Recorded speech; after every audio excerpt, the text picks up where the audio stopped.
ആഹാ, പ്രസിഡന്റിന്റെ പടം പോലെ തന്നെയുണ്ട്. അതുപോലെ തന്നെ ഇരിക്കുക. ഇരട്ട പറ്റുന്നേ തോന്നുന്നു. ഒരു കരിക്കൊടിയും കൂടെ ആകാമായിരുന്നു ദിവസത്ത് വെക്കാൻ. അല്ല, ത്രിവർണ്ണ പതാകെ.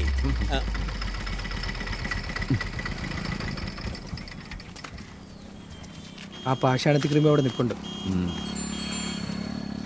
അതെ, അയാൾ എന്ത് പറഞ്ഞാലും നിങ്ങളൊന്നും മിണ്ടാൻ നിൽക്കണ്ട. അറിയാലോ, ചെറിയൊരു കാര്യം മതി റാമി ജദ്ദാവാൻ, ജാമ്യം റദ്ദാവാൻ. നടക്ക്. പ്രസിഡന്റ്, നേതാക്കന്മാര് ലാൻഡ് ചെയ്തിട്ടുണ്ട്. ജയിൽവാസം കഴിഞ്ഞ് സഹാക്കന്മാർ രണ്ടാളും എന്നാണാവോ എത്തിയത്? നേരത്തെ അറിയിച്ചിരുന്നെങ്കിൽ പഞ്ചായത്ത് ഒരു സ്വീകരണം നൽകാമായിരുന്നു. അതെ, ഒരു പിഴിച്ചിലൂടെ ഏർപ്പാട് ചെയ്യാമായിരുന്നു. ഈ ജയിലൊക്കെ സിനിമയിലേ കണ്ടിട്ടുള്ളൂ, നേരിട്ട് കാണാൻ എങ്ങനെ? കണ്ടോ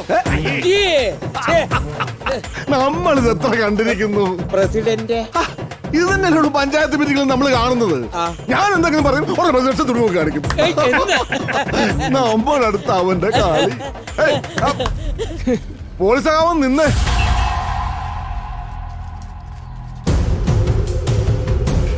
ഇത് നിനക്കുള്ള അവസാനത്തെ വാർണിംഗ്. ഇനി എന്റെ മോടെ 7 എഴുത്തങ്ങനെ നീ വന്നു എന്നറിഞ്ഞ ഇപ്പൊ കിട്ടിയത് വെറും ജാമ്യ. അല്ലാതെ കാലാകാലം ഇവിടെ കിടന്ന് വിലസാനുള്ള ലൈസൻസ് അല്ല. തിരിച്ചു പോകേണ്ടി വരും തറവാട്ടിലേക്ക്. അത് നീ മറക്കണ്ട.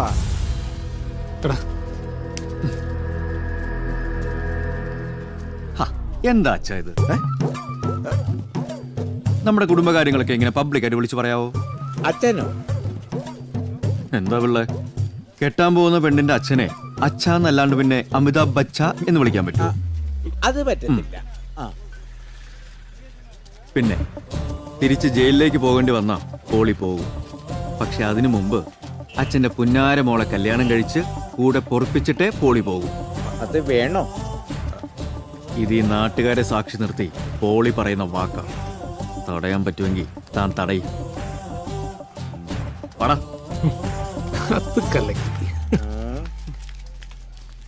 തടയണ്ടേ? എനിക്കറിയാം പാർട്ടി നിങ്ങളോട് ചെയ്തത് തെറ്റ് തന്നെ. നടപടി ഒഴിവാക്കാൻ ഞാൻ പരമാവധി ശ്രമിച്ചതാ. പക്ഷേ എനിക്കിപ്പം ആ തെറ്റ് ന്യായീകരിക്കാനേ കഴിയൂ. ഓർമ്മ വെച്ച നാള് മുതൽ പിടിച്ചതല്ലേ ചെങ്കൊടി. ആ കൊടി പിടിച്ചോണ്ട് തന്നെ മരിക്കണമെന്നാ എൻ്റെ ആഗ്രഹവും. അതുകൊണ്ട് ചില സമയത്ത് പാർട്ടി എടുക്കുന്ന തീരുമാനങ്ങൾ ന്യായാണോ അന്യായാണോ എന്നൊന്നും നോക്കാൻ പറ്റാറില്ല. അനുസരിക്കുക, അത് തന്നെയാ ഒരു നല്ല കോമ്രേഡിന്റെ ലക്ഷണം. എന്താ സഖാവേ ഇത്? പാർട്ടിയിൽ നിന്നല്ല ഞങ്ങൾ പുറത്താക്കിയുള്ളൂ, സഖാവിന്റെ മനസ്സിൽ നിന്നല്ലല്ലോ. ഞങ്ങൾക്കത് മതി അല്ലടാ. സത്യത്തിൽ ഞാനിപ്പോ വന്നത് മറ്റൊരു കാര്യം പറയാനാ.